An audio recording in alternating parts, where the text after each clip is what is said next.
डरावनी हवेली शहर के बाहरी इलाके में एक पुरानी हवेली थी जिसे लोग फैंटम हवेली कहते थे।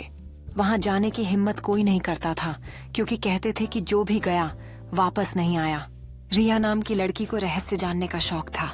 जब उसने इस हवेली के बारे में सुना तो उसे यकीन नहीं हुआ और उसने खुद वहां जाने का फैसला किया। रात के अंधेरे में वह अपने दोस्तों करण और सिया के साथ हवेली पहुंची। हवेली के दरवाजे पर आते ही तेज हवा चलने लगी और दरवाजा अपने आप खुल गया। अंदर घुसते ही माहौल अजीब लगने लगा। चारों ओर धूल और जाले थे। छत पर लटकता झूमर हल्का हल्का हिल रहा था, जैसे किसी ने उसे छुआ हो। अचानक किसी के फुसफुसाने की आवाज आई। सभी डरकर इधर उधर देखने लगे, लेकिन वहां कोई नहीं था। फिर रिया की नजर एक पुराने आईने पर पड़ी। जैसे ही उसने उसमें देखा, एक धुंधली परछाई नजर आई।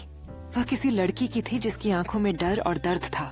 रिया ने चौंक कर पीछे हटने की कोशिश की, लेकिन उसकी आंखें उस पर जमी रहीं। अनाया की परछाई धीरे धीरे बोलने लगी। उसकी आवाज कांप रही थी। अनाया की परछाई ने कहा, मैं यहाँ फंसी हुई हूँ, मुझे मुक्ति चाहिए। रिया, करण और सिया एक दूसरे को देखने लगे। उनकी आंखों में चिंता थी।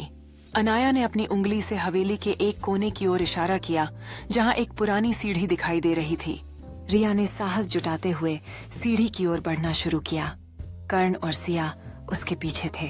सीढ़ी के ऊपर चढ़ते ही अंधेरा और गहरा होता गया। हर कदम पर एक अजीब सा एहसास हुआ। अनाया की आवाज फिर से सुनाई दी, मेरे शव को मेरे पास लाओ। रिया, करण और सिया एक पुराने कमरे में पहुंच गए जहां धूल भरी चीजें बिखरी हुई थीं। कमरे के कोने में एक पुराना ताबूत रखा था। उस पर जाले चढ़े हुए थे। रिया ने ताबूत की ओर बढ़ते हुए डरते डरते उसे खोलने की कोशिश की। ताबूत खोलते ही एक ठंडी हवा कमरे में बहने लगी और सब सहम गए। ताबूत से एक भूतिया आकृति प्रकट हुई। उसकी आंखें खतरनाक तरीके से चमक रही थीं। भूतिया आकृति ने रिया की ओर मुड़कर कहा, तुमने मुझे जगाया है। रिया डर से पीछे हट गई। उसका दिल तेजी से धड़क रहा था, जैसे वह आकृति उसकी ओर बढ़ने लगी। कर्ण और सिया रिया के पास दौड़ते हुए आए, उसे उस डरावनी मौजूदगी से बचाने की कोशिश कर रहे थे। भूतिया आकृति ने अपना हाथ उठाया और कमरे में एक सन्नाटा छा गया।